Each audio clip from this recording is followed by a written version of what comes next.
welcome back to my channel. Hope you're all doing well today. Thank you so much for joining me on this video. Please remember to like, share, and subscribe. Prime Minister has declared today, June 23rd, as a National Day of Mourning for the missing children and children that are no longer here with us. So they're not here due to tragic circumstances, right? It's good to declare a National Day of Mourning, but after the mourning, what happens?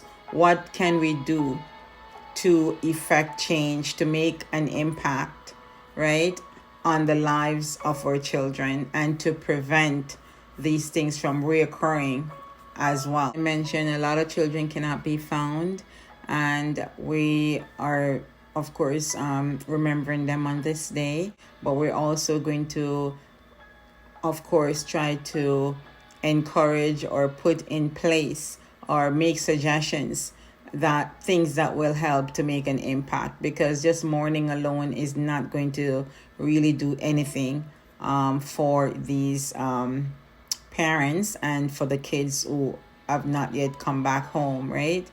So this solemn occasion serves as a reminder of the importance of child safety and the need for a group action, like a parents coming together or the community coming together to mitigate or prevent these things from reoccurring. We have to take it seriously and we can't be complacent.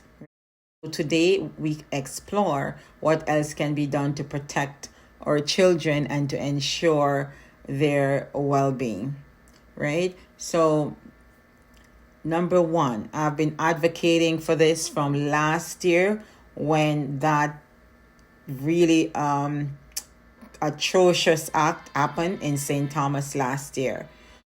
I've deleted that video. Some respect to the families and to the kids, I've deleted that video, but that video had a lot of views on it and I've deleted that video, right? So, but I've been advocating for safe transportation from that time, right? So I am advocating for the implementation of stringent regulations and safety standards for public and private transportation systems.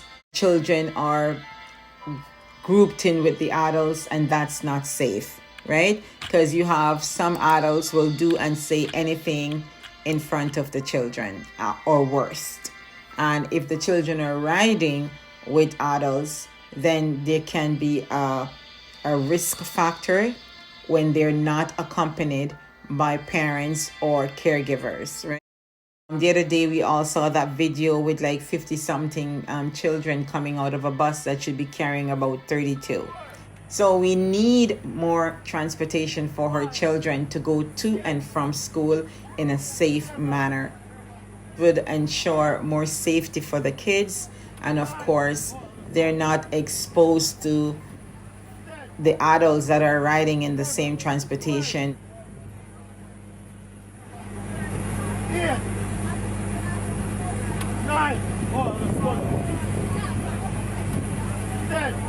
We need properly equipped vehicles and, of course, attentive drivers that have gone through background checks, right? Criminal record checks and all of that, to make sure that they are qualified to drive the children, right? And of course, these buses will be fitted with a camera so that you see what's going on as well. You're not just taking someone's opinion of whatever occurred on the bus, right? So the next thing, will be number 2. The bus will be number 1, of course, the safe transportation. We need something, just to go back to the safe transportation, we need order. We need order in the society. I think it was Rwanda, not Uganda. It was Rwanda. And the order that you see on the street, if the Jamaican government could just go and contact these people and find out how they were able to cut the crime rate. Children are walking by themselves on the road going to school, right? And you see order. When you don't have order in society, that's what happens, everybody is just doing whatever they please because there's no order. So the second thing is parent watch groups. This is a great idea because when you have 10 eyes or 20 eyes out, it's better than one or two. And you'll have these watch groups. They know when the children are going to school and they can keep an eye out for them. Maybe where the buses are picking up at those central points and when they're coming back home, because they're able to see things that maybe one or two persons will not see if you have a neighborhood watch, geared towards, of course, watching out for the kids, right? And by organizing local community watch groups, parents can collaborate, join together to monitor their neighborhoods, their schools, and public spaces to identify any risk and take the necessary precautions. So they will identify if there's any problems popping up and how they're going to solve those issues. If it's an urgent situation, of course, they're going to call the authorities right away. All right, so it's good that another layer of protection for the children, right? So if anything happens, they're right there. They're able to get into action, whether it's calling the authorities or trying to solve the situation in a safe way there. If they're not able to, because you're trying to identify anything and then call the authorities after, right? So that's what it is, because when you have the parents there, you're able to see what's happening right away in real time. That means if the authorities have to be contacted, they have their cell phones, CCTV surveillance, right? As I mentioned before in another video, that I was surprised to know that many schools did not have CCTV cameras. And these are very important, right? Because people will think twice about doing certain things if they know the schools have CCTV surveillance. So the surveillance system will play a role in deterring crimes and enhancing the safety of schools. By installing the cameras at strategic locations, we can improve the chances of identifying any threats and protecting the children from any type of harm.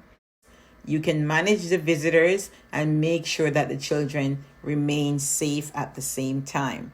So you never leave the school front unmonitored. You get someone, if it's just one security, you'll get another staff member to maybe escort that person in. The government should think of launching a comprehensive safety campaign, both online and through traditional media channels like the television. So to educate parents and children, of course, and the wider community as well. What do you think should happen? Because this mother sent her child to school and her child was removed from the school by a complete stranger. So what do you think should happen? Let me know in the comments section, because financially, it's not just about paying for funerals, because no amount of money is going to bring back Danielle Rowe, but shouldn't there be some type of compensation to her parents?